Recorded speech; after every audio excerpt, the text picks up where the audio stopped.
Recently, I spent several days with a group of PBIA master instructors at the BCA Expo in Vegas. During a break, we were showing each other cool shots we had learned over the years. Here's a famous shot Mark Finkelstein demonstrated. What would you do in this situation, shooting at the 8? I'll give you a Jeopardy moment to think about it.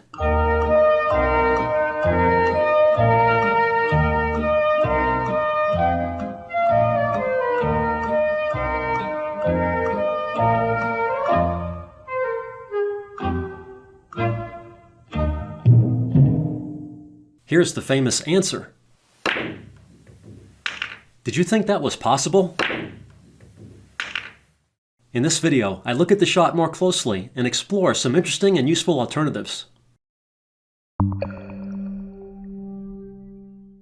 Here's the shot again, where I'm aiming for about an 8th ball hit. Can you figure out why this shot works? It doesn't look like it should because the tangent line off the 11 heads into the cushion. What's going on here? Here it is in super slow motion so you can see the physics of the shot. The 11 compresses the cushion and kisses the 8 to redirect it. This shot would not be possible without the secondary kiss. If you try out the shot, it is important to know how to make adjustments if the 8 doesn't go. If you cut the 8 too thin, it will hit the cushion. And if you hit the 8 too full, it will go away from the rail. Simply adjust the amount of cut until the 8 goes straight to the corner. Again, the shot requires about an 8th ball hit. The 11 and 13 must be frozen for the shot to go. If there is a gap, the 11 goes forward too much and doesn't kiss the 8 enough.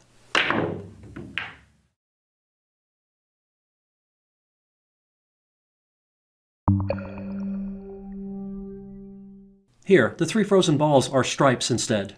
The 13 doesn't go because the 11 throws it into the cushion, causing it to rebound away from the rail.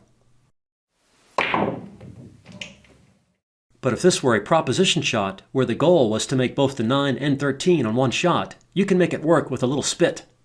Just wet the contact point between the 11 and 13 to minimize throw, and the 13 goes easily. If there were a gap between the 11 and 13, the 9 won't go, but the 13 will. The 11 compresses the cushion a little and cuts the 13 away from the rail enough to cancel the throw.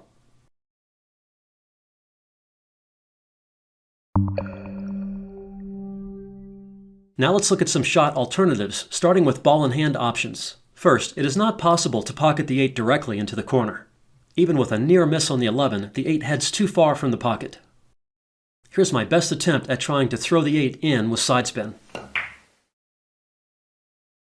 Although, another option is to bank the 8 off 2 rails to the diagonal corner.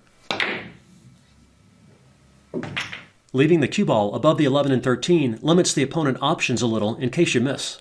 Unfortunately, your opponent still might be able to kick across the table to get out of trouble. The tangent line for the 8 off the 11 heads above the side pocket, which is where the ball would go if you hit it from below. However, with a square hit and a little topspin, you can kiss the 8 into the upper corner.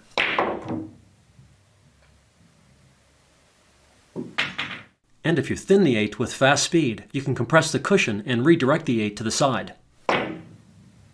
Here it is in super slow motion. Did you see the double kiss on the 8?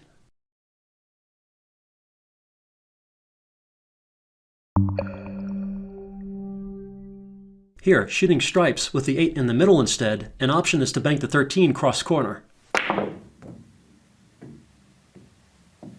The left spin transferred to the 13 by the throwing 11 reverses the angle off the cushion back to the pocket. That would be a good one-pocket shot.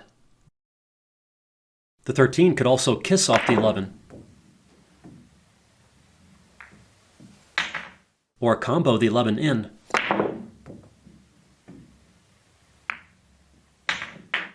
You can even pocket both balls. That would be another fun proposition shot.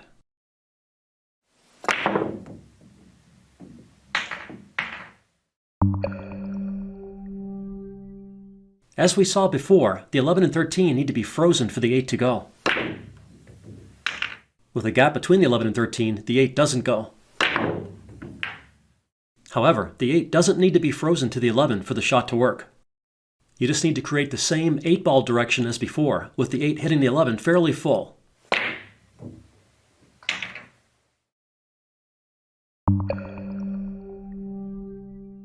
There are also good safety options in this situation. The easiest safety is to just hit the 8 squarely. Unfortunately, that shot is a foul. Nothing was driven to a cushion after the hit. Remember, the 11 and 13 were both frozen to the cushion before the shot, and the cue ball or 8 did not touch a cushion after the hit. A legal and better option would be to extract the 8 and try to leave the cue ball behind the 8. This would be even better. Here's another example where both the 11 and 13 are blocked. However, my opponent could kick across the table and maybe get lucky. That was a good attempt, but my opponent still left me a shot for the win. Another safety option is to block the pocket with the 8 and create distance. That was well executed, but my opponent can still respond like this.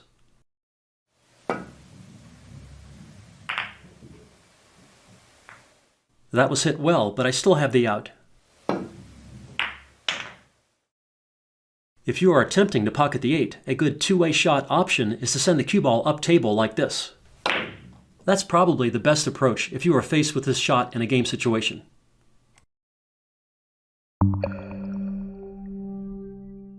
I hope you enjoyed my video demonstrating this cool shot and showing various shot options.